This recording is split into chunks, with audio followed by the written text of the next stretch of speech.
Good afternoon. It's my pleasure to welcome you to this Greater Issues Address. The Citadel is honored to welcome Ms. Anita Zucker, Chair and CEO of the Intertech Group, as our speaker today. Ms. Zucker joins a long line of distinguished guests who have come to the Citadel since General Mark Clark inaugurated the Greater Issues speech and series in 1954. We want to recognize the Mills B. Lane Memorial Foundation for its generous support of this series, which has enabled us to host presidents, American and foreign dignitaries, scholars, business executives, and military leaders. In 2014, the Citadel renamed our School of Education the Zucker Family School of Education in honor of the commitment to innovative learning supported by the entire Zucker family, but most notably by today's speaker, Anita Zucker. In addition to her corporate leadership, Anita Zucker serves or chairs multiple philanthropic boards. See, I got through that philanthropic word. I always mess that one up. She does multiple philanthropic boards, supporting causes close to her interests and expertise in education and community development. Her work includes roles with institutions ranging from pre-kindergarten to postgraduate education, and groups finding ways to make Charleston a better place for students, teachers, and communities. She's a beacon of servant leadership, committing her time, talent, and treasure to her community and fellow citizens. Ms. Zucker also serves as a trustee to the University of Florida, where she earned her undergraduate degree. In addition, she is vice chair of the University of Florida's foundation. She additionally holds a master's from the University of North Florida and multiple honorary doctorates, to include one from the Citadel. Among Ms. Zucker's numerous awards, she's a recipient of the 2019 James L. Fisher Distinguished Service Award, an Ernst & Young Lifetime Achievement Award, and the Ellis Island Medal of Honor. Ladies and gentlemen, please join me in a warm Citadel welcome for Miss Anita Zucker.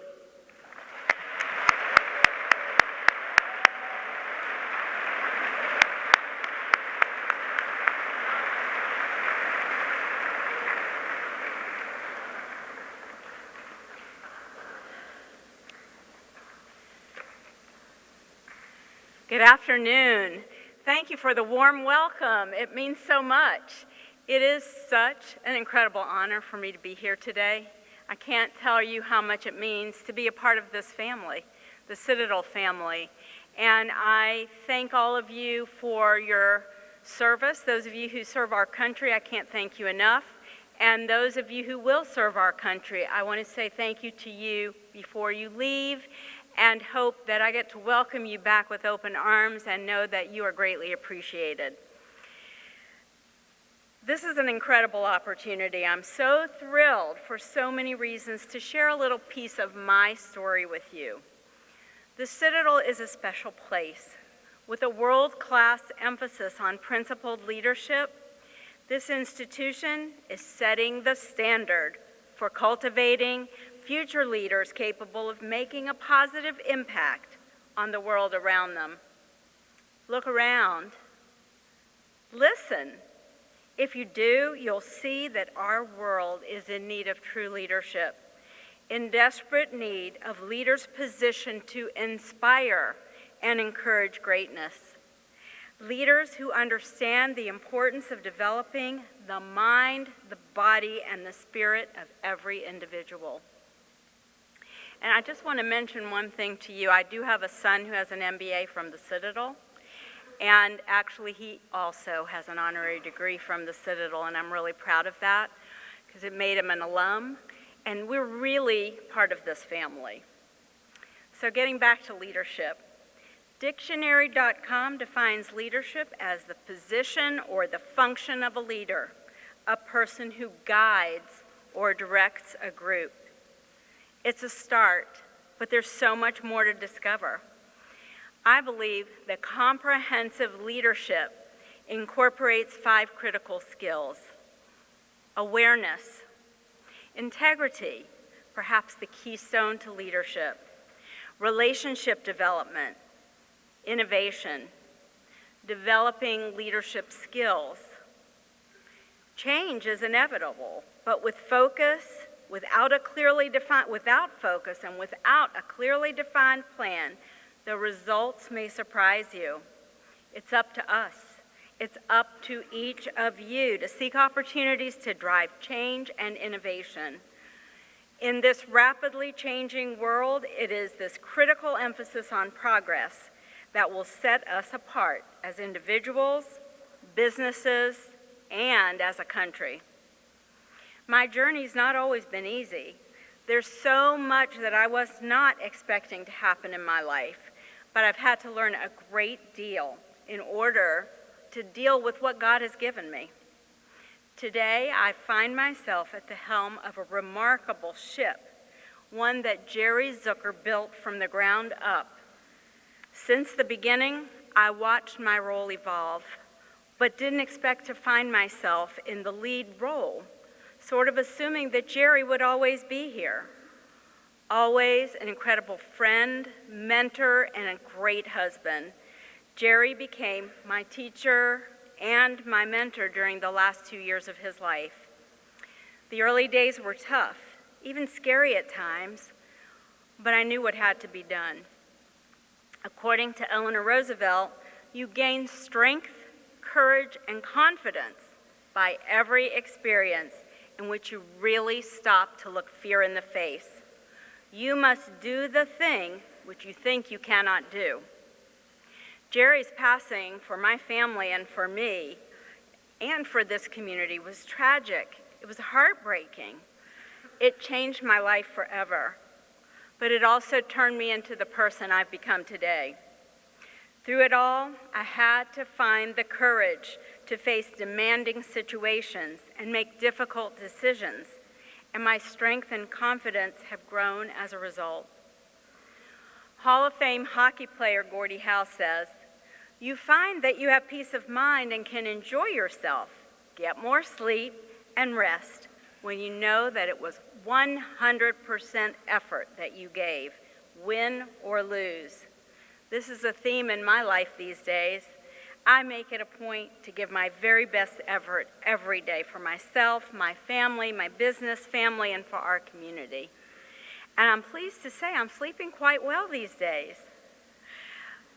Leadership style ultimately determines our ability to be successful and thrive. Leaders are challenged by the need to adapt their style to a particular setting, business, philanthropic endeavors. I believe a strong and fair leader will find success regardless of the circumstances. My own performance as a leader is based on adherence to a few core principles. First, one must build and maintain the stage for success. I strive to foster a harmonious environment in which individuals are able to reach their full potential. After all, the most valuable assets in a business are the people, and their collective success determines the success of us as leaders. And teamwork. Teamwork is essential and an integral component in helping to facilitate creative thinking and problem solving. Empowering people to achieve success is also critical. Lastly, inspiration is the fuel that motivates people.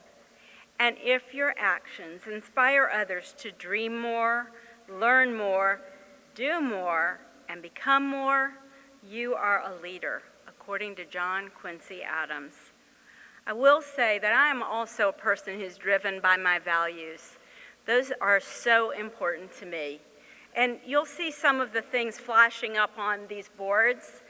A lot of the things that I think about and that I try to teach people are being shown to you, but I wanted to talk not to the PowerPoint. The landscape of any organization will change over time.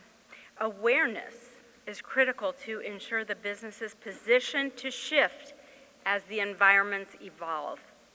As leaders, we're charged with altering strategy on the fly to adapt for these changes. Maintaining a competitive advantage in business can be challenging, so we invest heavily in recruiting, hiring, and developing exceptional talent. Throughout the years, we've worked very hard to develop a familial environment within our businesses. I see my associates as members of my extended family, a network of individuals who care about our collective success, our health, and our happiness. When one of our families enjoys success, we are all successful. It's this formula that creates the very foundation of teamwork. Open communication and mutual respect become key ingredients in developing highly productive team members. As a result, relationships are born and thrive over time. And with the forging of these relationships, we have the opportunity to be successful in business and in personal development and philanthropy, as well as in community outreach.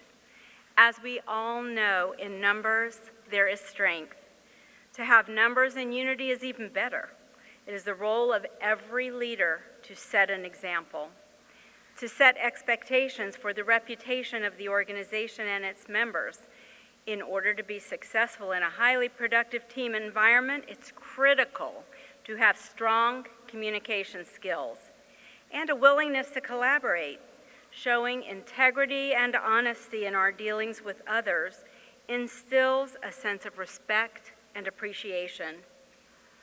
Action should only commence when the group makes a collective decision to proceed. In the end, consensus, regardless of the specific details relating to the situation, is imperative in working together. Each member of the team must display a willingness to fight for something greater than self. If we succeed as a team. If we fail as a team.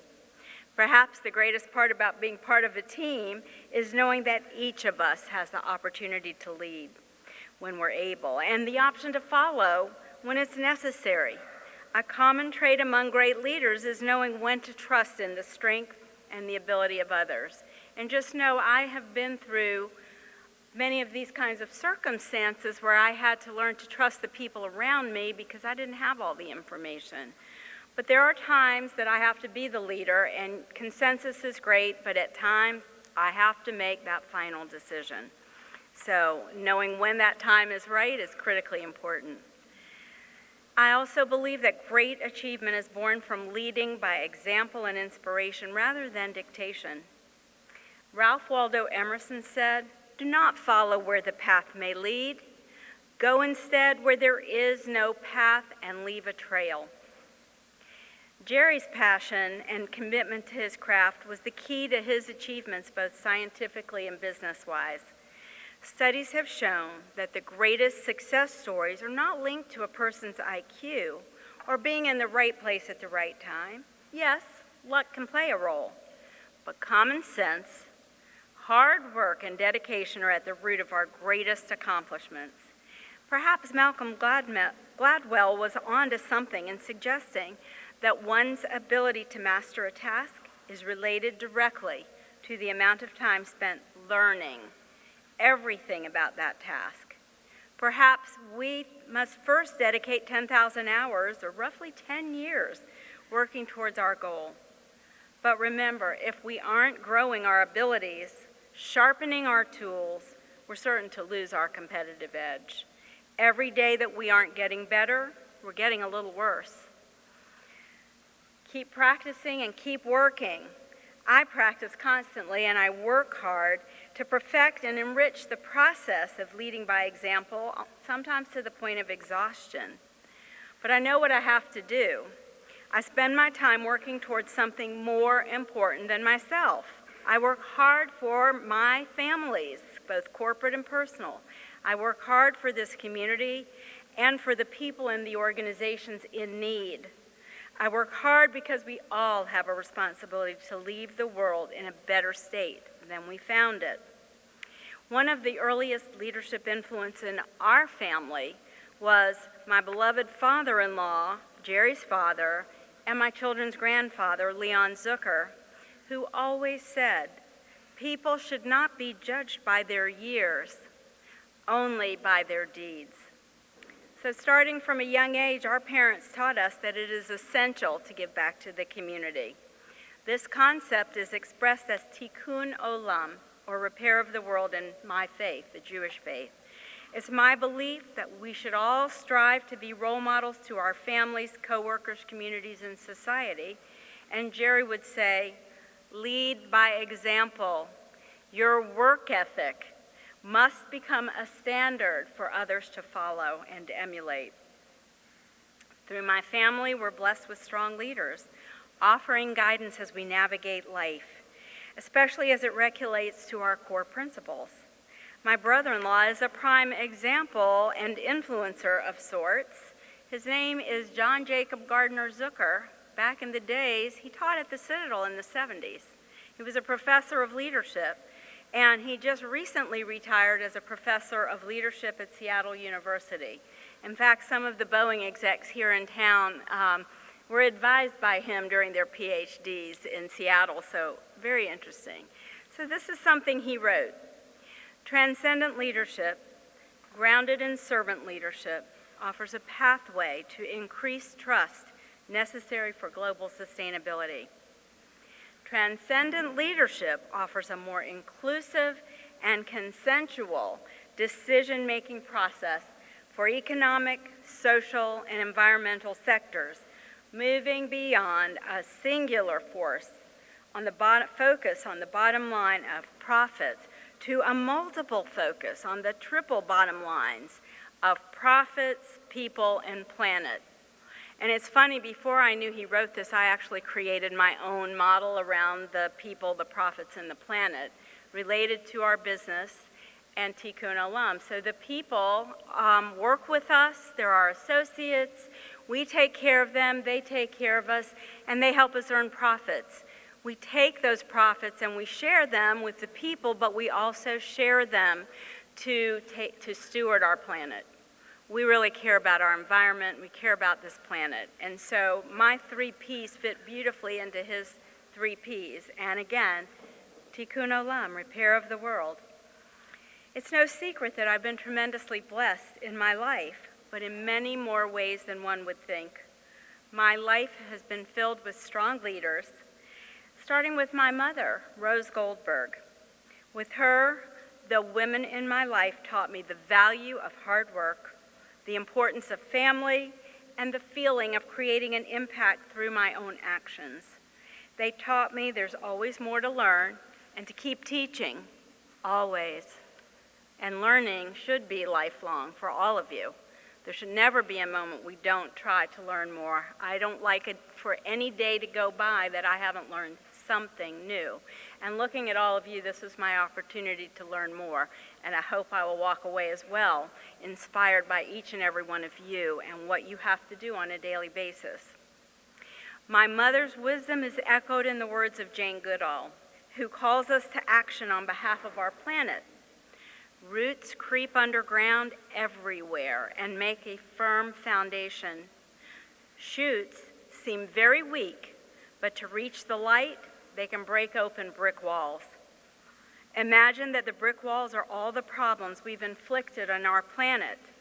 Hundreds of thousands of roots and shoots, hundreds of thousands of young people around the world can break through these walls. We can change the world. As it turns out, my leadership style was like the roots, nurtured and developed slowly and with a great deal of help. My ability to lead was a gift imparted to me by brilliant individuals throughout my life. I look back on my education and development. I see what seems like millions of lessons, personal, academic, and professional, all shared with me by inspiring leaders. I find encouragement in the memories of the powerful messages shared by my teachers and great leaders throughout history, and share them whenever I can. Louis Brandeis, U.S. Supreme Court Associate Justice for more than 20 years, said, "Most of the things worth doing in the world were declared impossible before they were done. And famed 12th century Jewish philosopher Maimonides said, "A miracle cannot prove what is impossible. It only confirms what is possible." Great people who defied the cynics and naysayers have blazed the trail before me and inspired me to lead with dedication and understanding. Through the example set by my ancestors, the teaching of my faith, the support of my family, my educational background, and the timeless wisdom from past and present leaders, through all of this, I have been able to shape a healthy management style based upon principles. As Blue Greenberg, an American writer specializing in women's issues, declared, "Once I had tasted the fruit of the tree of knowledge, there was no going back." This is my legacy. This is what the values of leadership and ethics mean to me. Thank you for your time. I wish each of you tremendous success in all of your endeavors.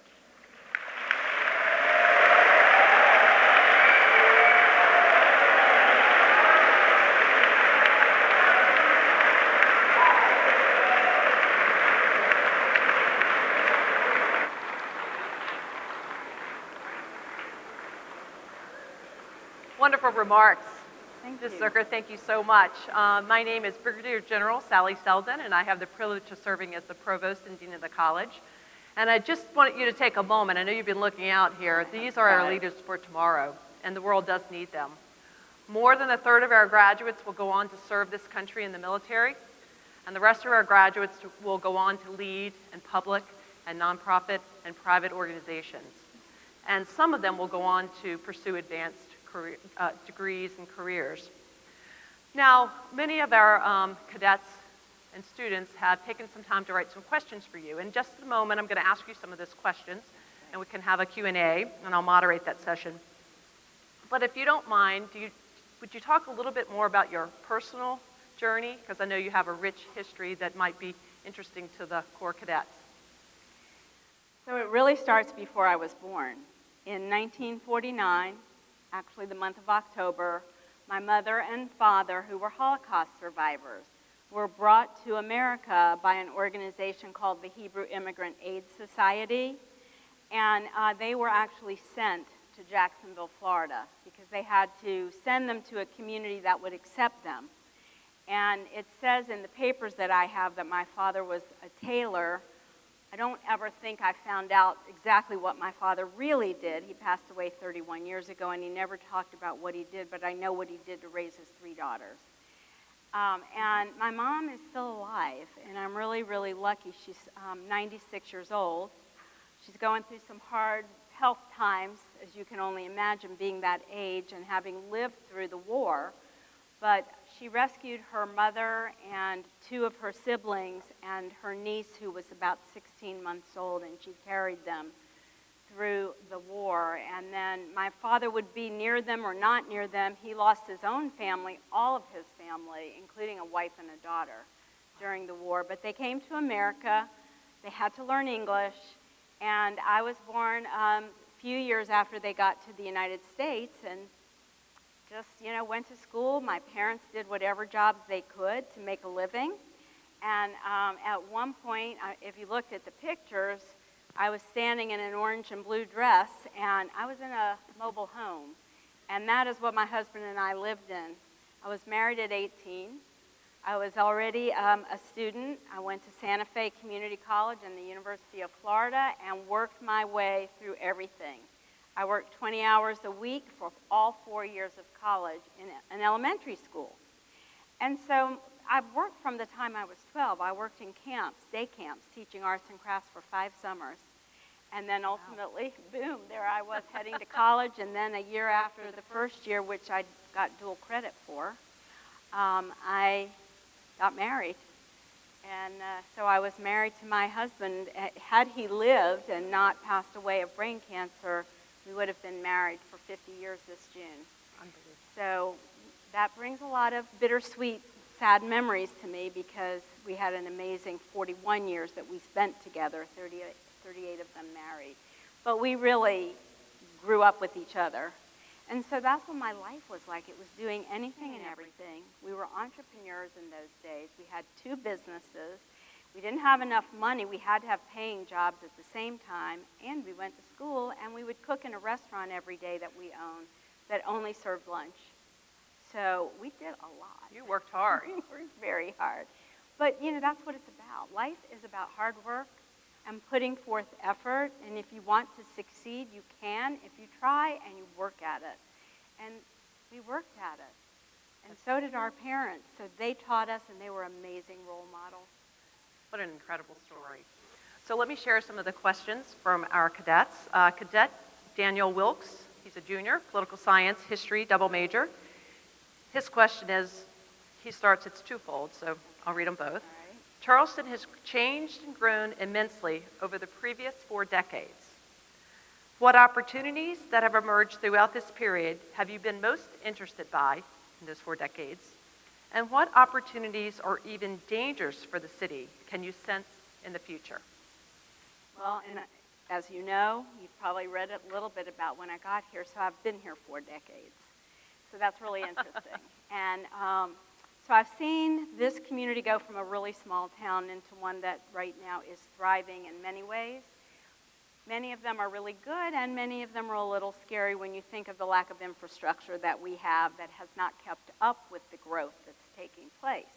And so that's a bit of a frustration for me. However, what's amazing is the level of growth that's taken place with the number of manufacturers that have come here. Our family really started out when we got here in manufacturing.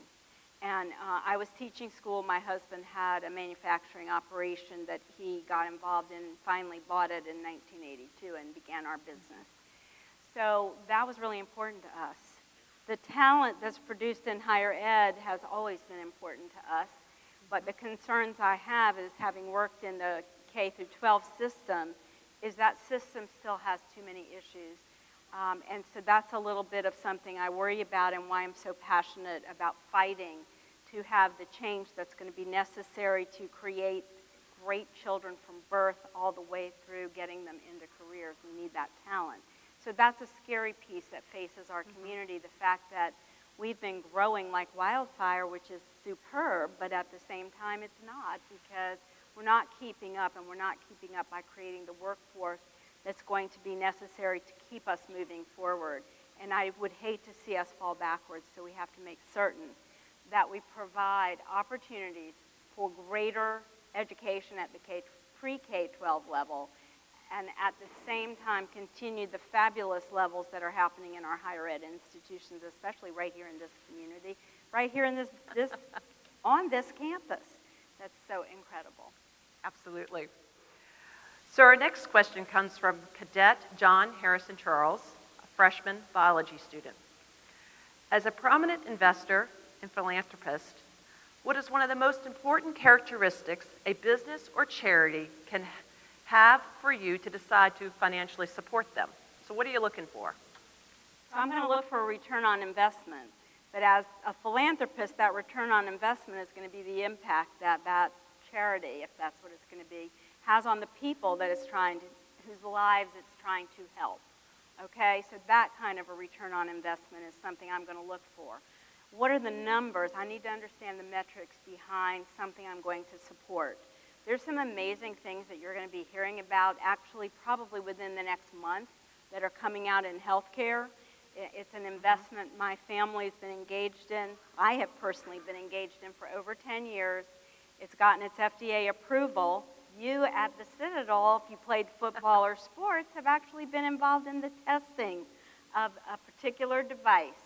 And it's about to hit the markets. They're going through training for their sales force as we speak. So I cannot thank the Citadel enough for being a part of it. And actually one of the gentlemen that was a professor of my son's during his MBA program is part of that company.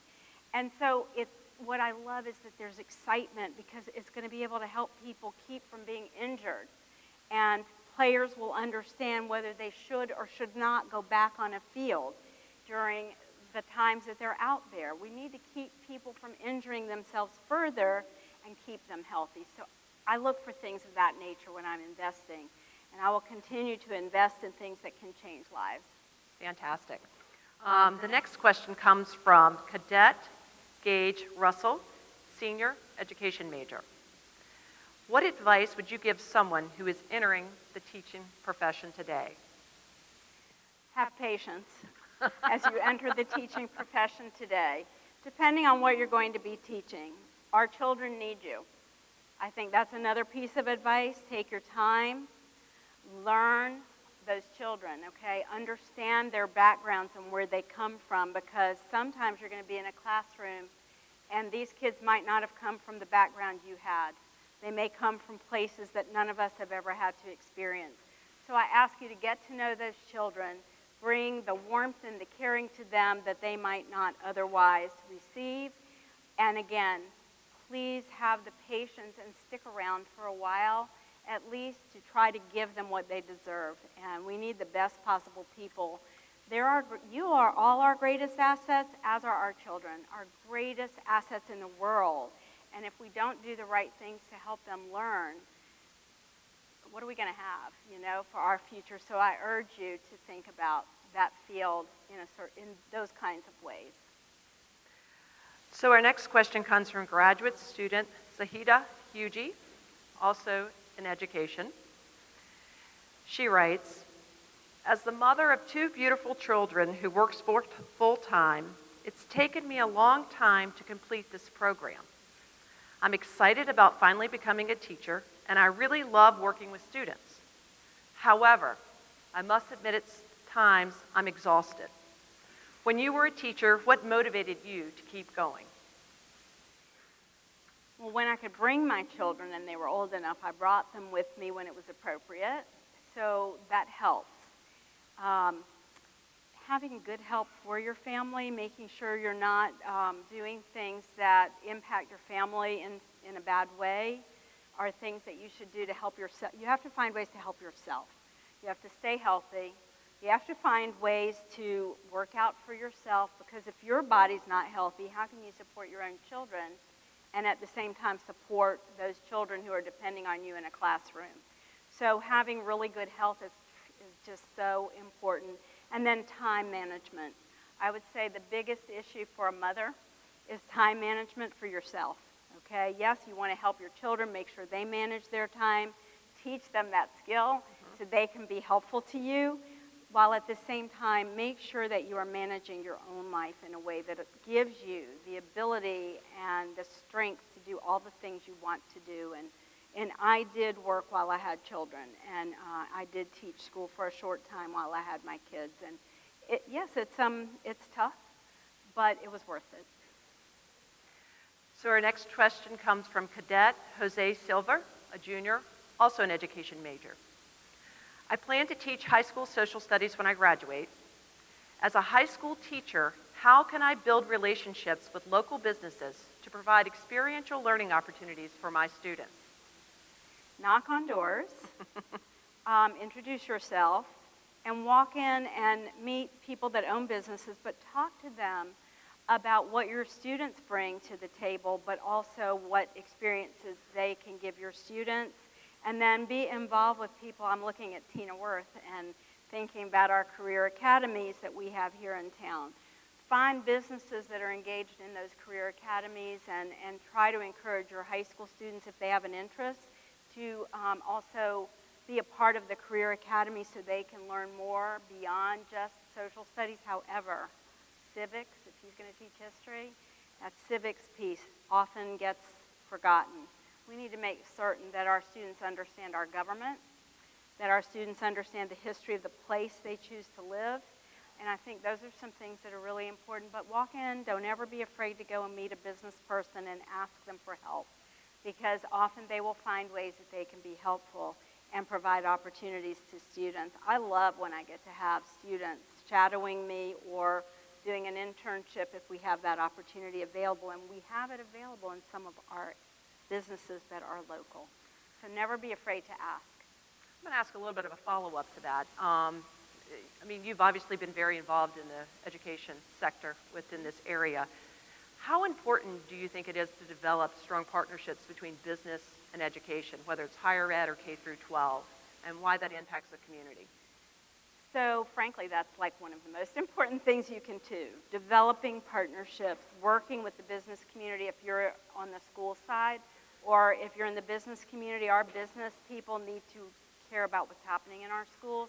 And honestly, if you want to have students who understand the skill sets they need to walk out with, you do need to involve the business community because they're going to tell you what their needs are.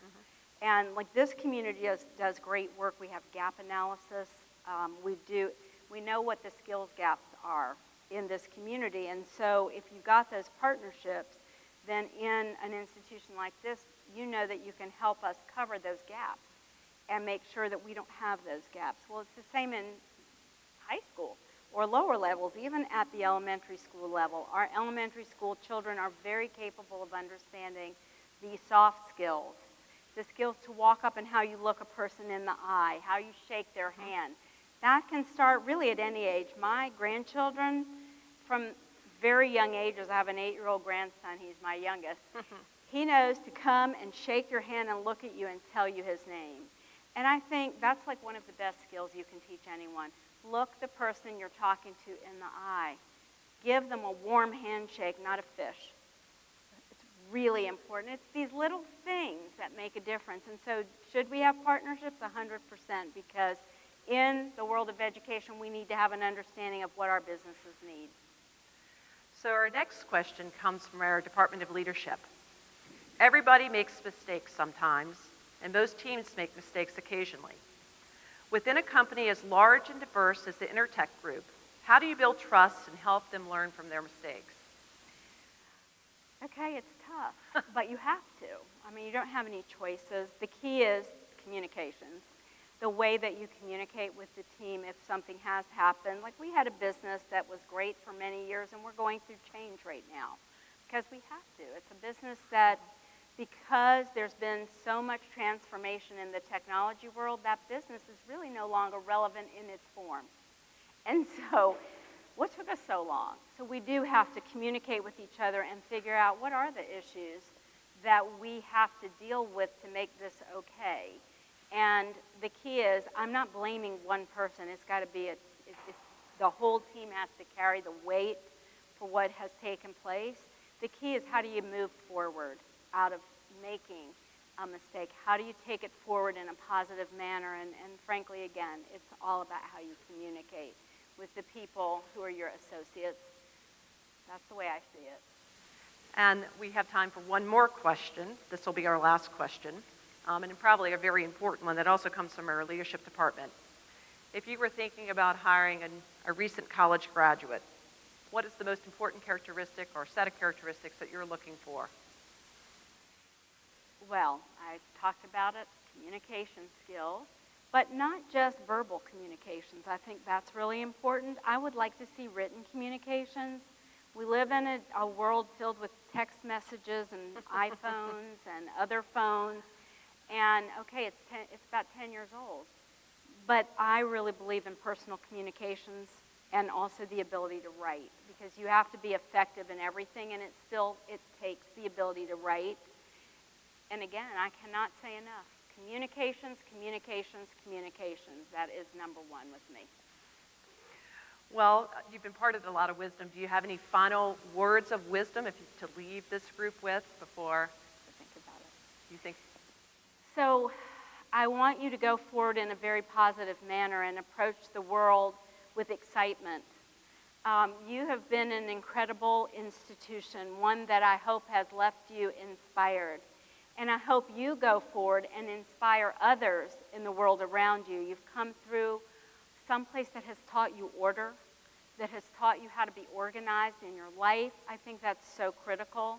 Organizing your time, your space, the world around you, but just face it with a positive attitude, strength, and I wish you all nothing but great times ahead in the future. Thank you so much. Wow.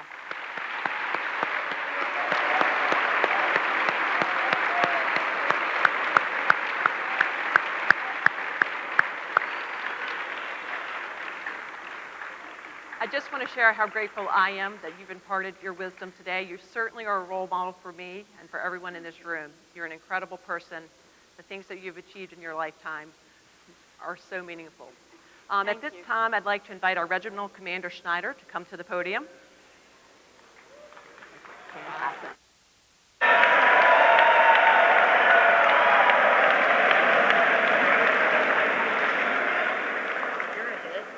Yes, ma'am, I'm great. Again, thank you, Ms. Zucker, for coming to the Citadel for this Greater Issues address. As a token of our appreciation, I present you a photo of you on Summerall Field in front of our iconic Paget Thomas Barracks. We're so proud of you coming to